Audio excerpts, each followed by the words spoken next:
પંચાયત સમાચાર 24 માં આપનું સ્વાગત છે।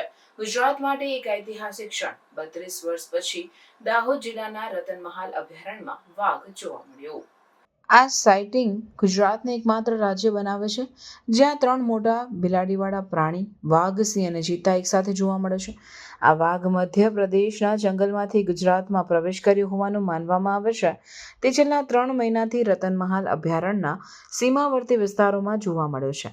જો તે અહીં પોતાનો વિસ્તાર નિશ્ચિત કરે તો તે 1980ના દાયકાથી ગુજરાતમાં વસવાટ કરનાર પ્રથમ વાઘ બનશે।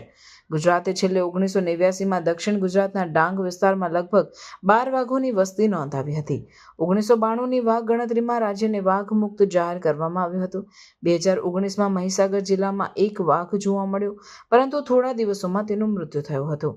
ગુજરાતમાં વન વિભાગે વાઘ માટે યોગ્ય પર્યાવરણ બનાવવા માટે ચિત્તલ, જંગલી શુકર અને સાબર જેવા શિકાર પ્રાણીઓની સંખ્યા વધારવા પર ધ્યાન કેન્દ્રિત કર્યું છે।